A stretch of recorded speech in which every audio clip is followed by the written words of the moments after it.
Libur Lebaran sudah selesai, moda transportasi massal kembali padat. Stasiun Manggarai padat dengan para pekerja yang mulai kembali bekerja hari pertama. Padat KRL di Stasiun Manggarai didominasi para pekerja dari wilayah Bogor, Depok, dan Bekasi, Jawa Barat, serta beberapa wilayah lain dengan tujuan Jakarta Kota. Dibilang rame udah rame, tapi belum sampai padat banget, belum sampai riuh banget gitu kayak sebelum Lebaran. Pas turun rame, pas naik rame, belum sampai di situ. Nggak crowded berarti Bang ya? Belum crowded. Abang sehari-hari aktivitas naik kereta Bang? Naik kereta. Naik kereta, oke. Abang ini mau ke kantor apa mau kemana nih Bang? Mau ke kantor. Sebelumnya pemerintah memberikan 11 hari libur kepada para pekerja yang merupakan gabungan libur Idul Fitri, cuti bersama, dan libur akhir pekan. Kebijakan ini tertuang dalam Surat Edaran Menteri Pan-RB nomor 2 tahun 2025. Dari Jakarta Selatan, Helmi Sajangbati, iNews melaporkan.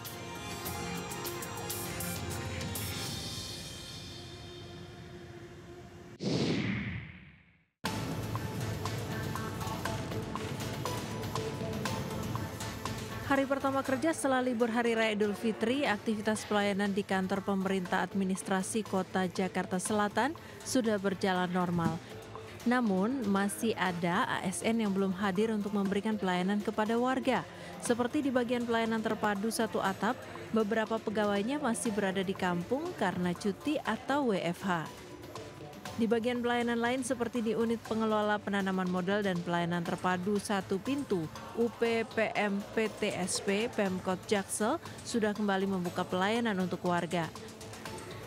Sementara itu meski diperbolehkan WFH, seluruh ASN di kantor Kecamatan Tebet tidak ada yang melakukan WFH.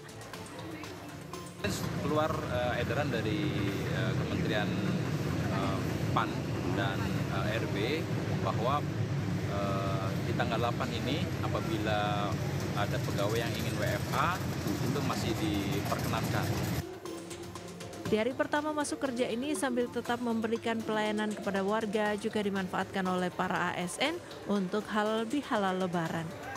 Dari Jakarta, Helmi Sajangbati, iNews melaporkan.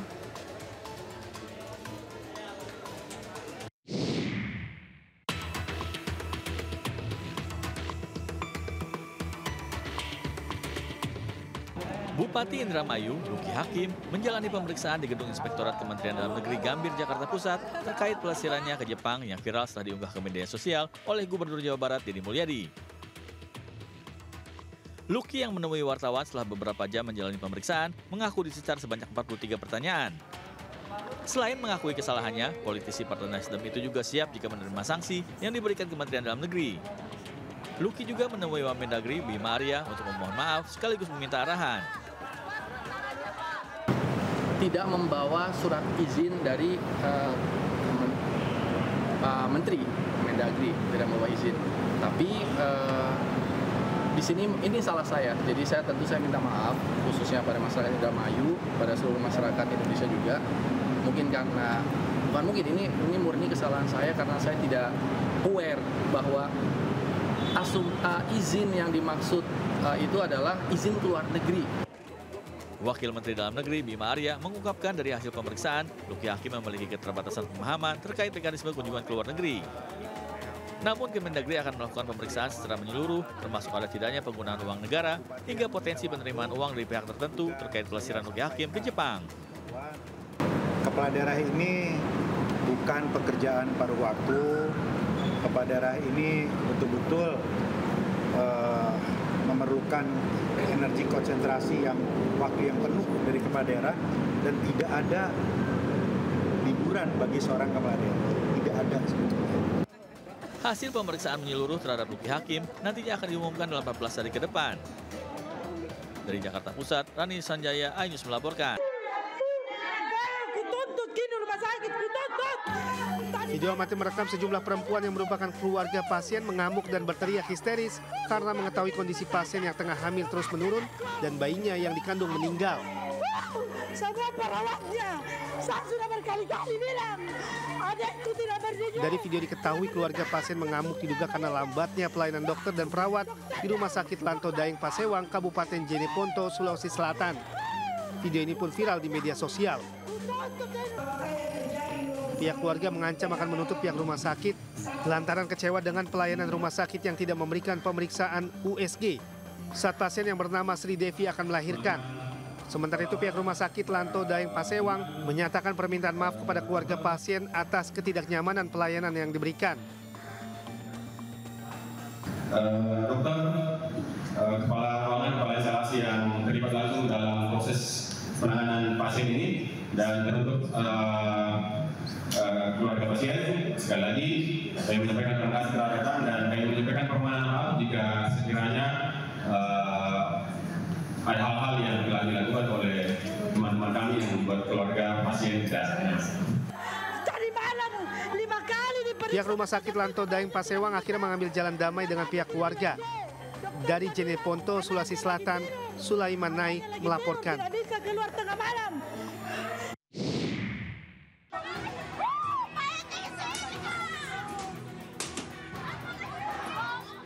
Puluhan warga mengamuk dan merusak rumah warga di Jeneponto, Sulawesi Selatan. Aksi pengerusakan terjadi diduga karena pemilik rumah calon pengantin pria sudah melamar dan melanggar kesepakatan yang tak kunjung datang membawa uang panai sebanyak 100 juta rupiah. Akibatnya warga dari pihak pengantin perempuan ini mengamuk dan merusak satu unit rumah panggung. Kepala Desa Turatea Supandi mengatakan pada saat pelamaran uang 100 juta sebagai mahar atau uang panaik disepakati kedua belah pihak. Namun menjelang hari H, pihak pengantin pria melanggar kesepakatan dan tak kunjung datang untuk membawa uang 100 juta rupiah sebagai mahar atau uang panaik. Sesuai dengan penyampaian yang mewakili dari pihak perempuan yang disepakati itu waktu pelamaran itu 100 juta. Hari H perjanjian untuk datang untuk membawa uang panai tidak ditepati. Tidak ditepati bawa 100 juta itu Pak? Beruntung pada saat kejadian rumah tersebut kosong hingga tidak menimbulkan korban jiwa. Kasus pengerusakan rumah ini sudah dilaporkan oleh pihak calon pengantin pria ke Mapolres Jeneponto. Dari Jeneponto, Sulawesi Selatan, Sulaiman Nai, iNews melaporkan.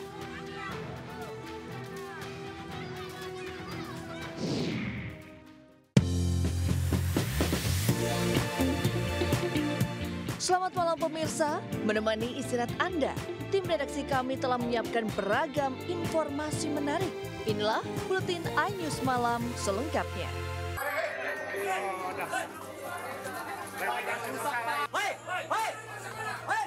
Pemirsa, petani sawit Kertajaya, Pandeglang, Banten mengamuk merusak fasilitas aula pabrik kelapa sawit milik PT PN 4 Kertajaya. Kemarahan para petani sawit ini diduga adanya kecurangan timbangan yang dilakukan pihak perusahaan dengan sengaja membiarkan timbangan sawit rusak hingga mengakibatkan selisih berat berkisar 4%. Para petani mengaku merugi hingga mencapai 3,6 miliar rupiah atau seberat 1.470 ton sawit selama 6 bulan. Kecurigaan awal para petani ketika mereka sudah melakukan timbangan manual dan pengiriman sawit ke pabrik dan hasilnya akan selalu berkurang sebesar 4%. Ketua DPW Apkasindo, Lebak Wawan mengaku dicurangi oleh PTP dan akan melaporkan kejadian ini ke Polda Banten untuk ditindaklanjuti. Para petani meminta perusahaan bertanggung jawab mengganti kerugian mereka. Sementara itu dulu karena belum ada kepastian pihak perusahaan yang merugikan petani ini. Jadi kami akan lapor ke pihak hukum otomatis Polda Banten untuk minta keadilan. Untuk jumlah tuntutan berapa Pak Haji? Tuntutan kalau 6 bulan aja udah 3,6 miliar. Dari kurang lebih 4% yang dirugikan tiap sekali nimbang. Pihak perusahaan kesanggupannya seperti apa? Belum ada kesanggupan, karena dia merasa benar. Sementara manajer pabrik kelapa sawit Kertajaya, Ukri Hatmoko menyatakan tuntutan pengganti sawit yang dicurangi sebesar 3,6 miliar rupiah dianggap pihak perusahaan tidak masuk akal. Memang ada selisih, tetapi yang dituntut oleh Apkasindo adalah dari bulan Oktober 2024. Nah, itu yang kita masih keberatan karena tidak ada bukti-bukti yang menyatakan ada selisih dari bulan Oktober. Usai melakukan aksi, para petani sawit melakukan penyegelan alat timbangan dan kantor pabrik kelapa sawit. Dari Pandeglang, Banten, Iskandar Nasution, iNews melaporkan.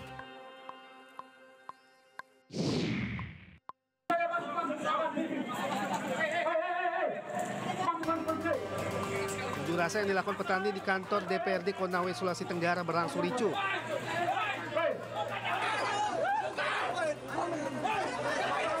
Masa yang menuntut pembongkaran pintu ukur irigasi di kantor DPRD Konawe, Sulawesi Tenggara terlibat saling dorong dengan petugas kepolisian. Mereka kecewa dengan ketua DPRD yang tak kunjung menemui mereka. Aksi petani sawah warga desa Ameroro, Uepai, Konawe, Sulawesi Tenggara ini dipicu oleh gagal tanam di sawah seluas 143 hektar yang diduga akibatkan pembangunan pintu ukur oleh Balai Wilayah Sungai Konawe sehingga air tak sampai ke sawah warga. Kehadiran bangunan ukur ini tidak berdasarkan asas manfaat terhadap kelompok tani yang saat ini mengalami kekurangan air sehingga terancam gagal tanam, bahkan terancam gagal panen. Menanggapi hal ini, Kepala Satker Balai Sungai Konawe mengatakan jika pembangunan pintu ukur tidak mempengaruhi debit air. Jelaskan bahwa bangunan ukur itu tidak mengurangi debit. Usai menyampaikan tuntutan, puluhan petani kemudian membubarkan diri dan berjanji akan kembali dengan jumlah massa yang lebih besar lagi sampai tuntutan mereka terpenuhi. Dari Kabupaten Konawe, Sulawesi Tenggara, Febriano Tameng melaporkan.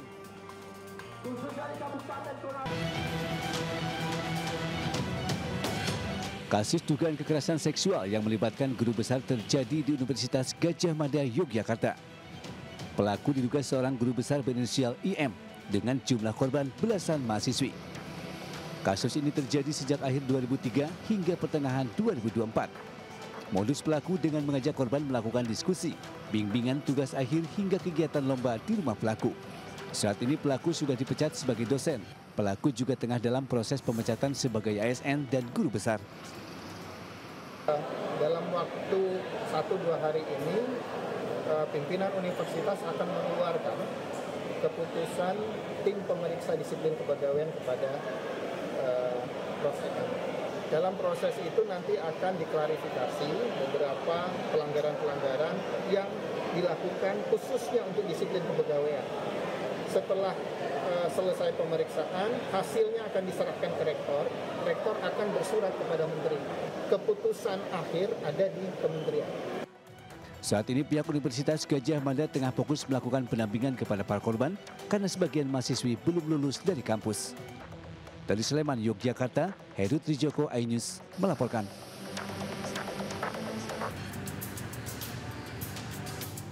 Libur Lebaran sudah selesai, moda transportasi massal kembali padat. Stasiun Manggarai padat dengan para pekerja yang mulai kembali bekerja hari pertama.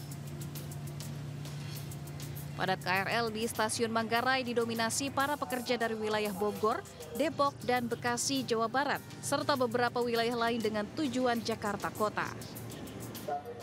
Dibilang rame udah rame, tapi belum sampai padat banget, belum sampai riuh banget gitu kayak sebelum Lebaran. Pas turun rame, pas naik rame, belum sampai di situ. Enggak crowded berarti Bang ya? Belum crowded. Abang sehari-hari aktivitas naik kereta Bang? Naik kereta. Naik kereta, oke. Abang ini mau ke kantor apa mau kemana nih Bang? Mau ke kantor.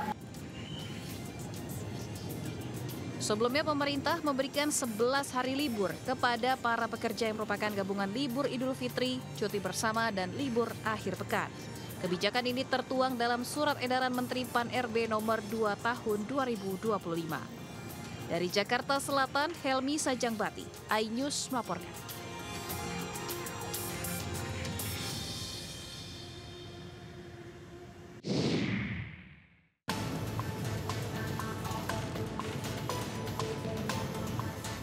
Hari pertama kerja setelah libur Hari Raya Idul Fitri, aktivitas pelayanan di kantor pemerintah administrasi Kota Jakarta Selatan sudah berjalan normal. Namun, masih ada ASN yang belum hadir untuk memberikan pelayanan kepada warga. Seperti di bagian pelayanan terpadu satu atap, beberapa pegawainya masih berada di kampung karena cuti atau WFH. Di bagian pelayanan lain seperti di unit pengelola penanaman modal dan pelayanan terpadu satu pintu, UPPM PTSP Pemkot Jaksel sudah kembali membuka pelayanan untuk warga. Sementara itu, meski diperbolehkan WFH, seluruh ASN di kantor Kecamatan Tebet tidak ada yang melakukan WFH. Keluar edaran dari Kementerian PAN dan RB bahwa di tanggal 8 ini apabila ada pegawai yang ingin WFH itu masih diperkenankan. Di hari pertama masuk kerja ini sambil tetap memberikan pelayanan kepada warga juga dimanfaatkan oleh para ASN untuk halal bihalal lebaran. Dari Jakarta, Helmi Sejangbati, iNews melaporkan.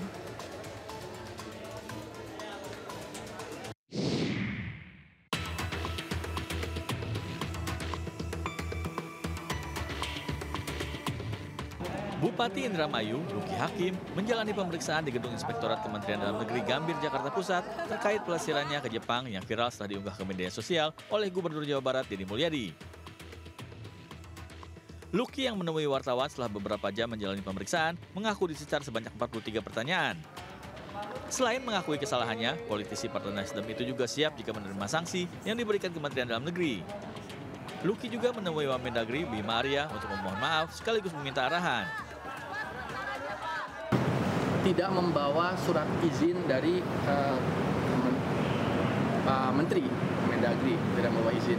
Tapi di sini ini salah saya. Jadi saya minta maaf khususnya pada masyarakat Indramayu, pada seluruh masyarakat Indonesia juga. Mungkin karena bukan mungkin ini murni kesalahan saya karena saya tidak aware bahwa izin yang dimaksud itu adalah izin keluar negeri. Wakil Menteri Dalam Negeri Bima Arya mengungkapkan dari hasil pemeriksaan, Luki Hakim memiliki keterbatasan pemahaman terkait mekanisme kunjungan ke luar negeri. Namun Kemendagri akan melakukan pemeriksaan secara menyeluruh, termasuk ada tidaknya penggunaan uang negara hingga potensi penerimaan uang dari pihak tertentu terkait pelesiran Luki Hakim ke Jepang. Kepala daerah ini bukan pekerjaan paruh waktu. Kepala daerah ini betul-betul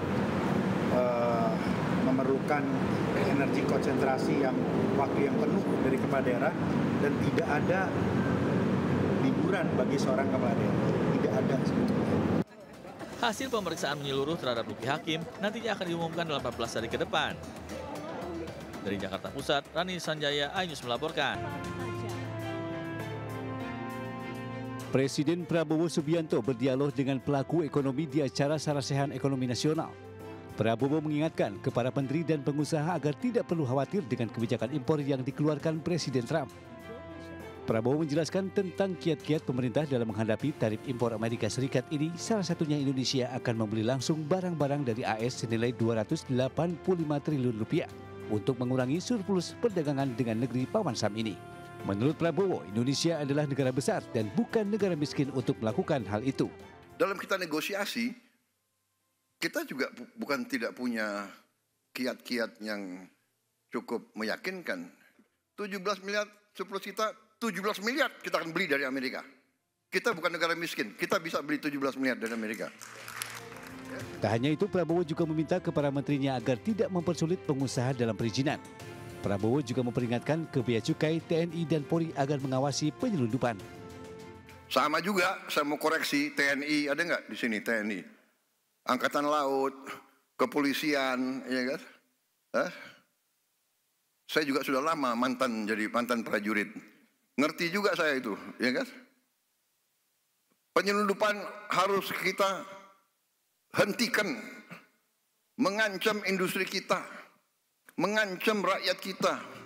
Sementara itu, Prabowo juga heran dengan anggapan Indonesia gelap yang beredar di dunia maya. Prabowo mengklaim temuannya justru tidak mengindikasikan Indonesia gelap. Saya juga heran, ya ada orang yang mengatakan Indonesia gelap. Ya, saya kalau dia memang merasa gelap ya itu hak dia. Tapi kalau saya bangun pagi saya lihat Indonesia cerah, iya kan? Kalau saya ketemu petani gembira. Tim Liputan iNews melaporkan.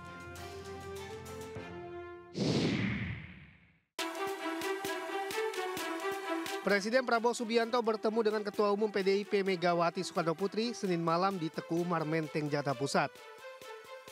Momen pertemuan penting kedua tokoh bangsa ini diunggah di akun Instagram resmi Ketua Harian Gerindra Sumi Dasko Ahmad. Dalam foto itu terlihat Prabowo duduk satu kursi dengan Megawati. Dasko juga turut menuliskan pertemuan itu untuk merajut kebersamaan Indonesia. Dasko mengungkapkan Presiden Prabowo dan Megawati bertemu selama 1,5 jam dan pembicaraan lebih banyak 4 mata. Dasko mengaku tak mengetahui apa saja yang dibahas Prabowo Megawati. Namun ia meyakini pertemuan itu membahas masa depan Indonesia.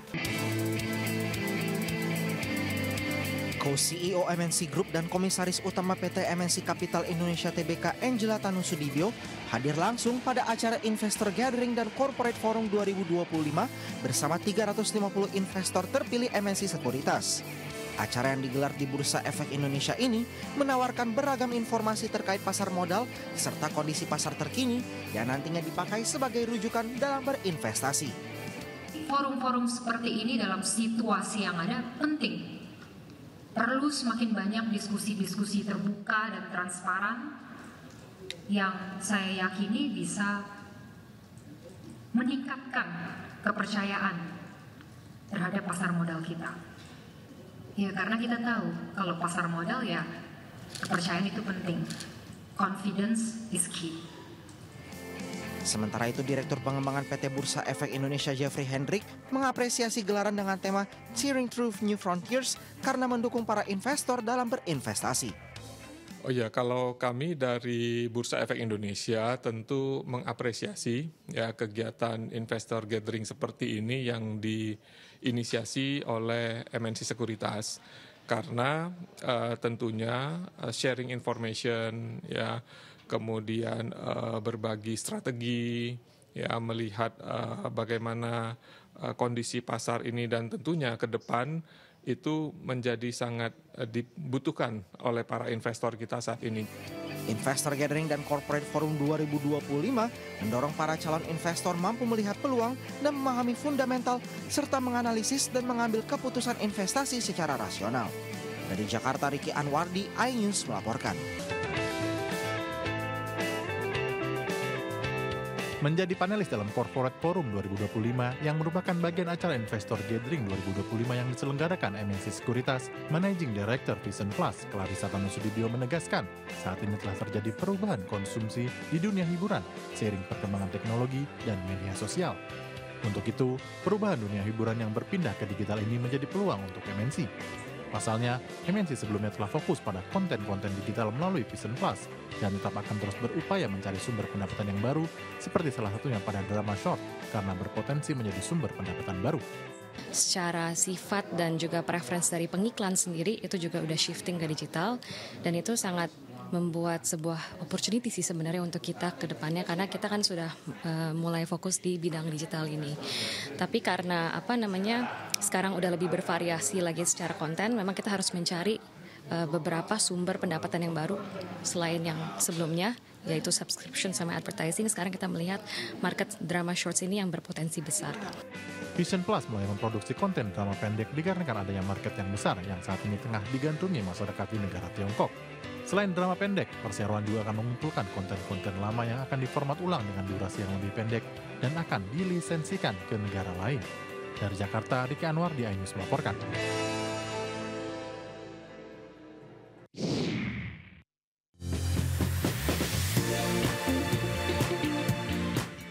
Informasi tadi sekaligus mengakhiri perjumpaan kita malam hari ini. Pemirsa GTV semakin mudah mendapatkan informasi terkini dari penjuru negeri. Cukup scan QR Code di layar TV Anda untuk menyaksikan Buletin iNews. Saksikan tayangan GTV di mana saja melalui RCTI+. Selamat malam dan sampai jumpa.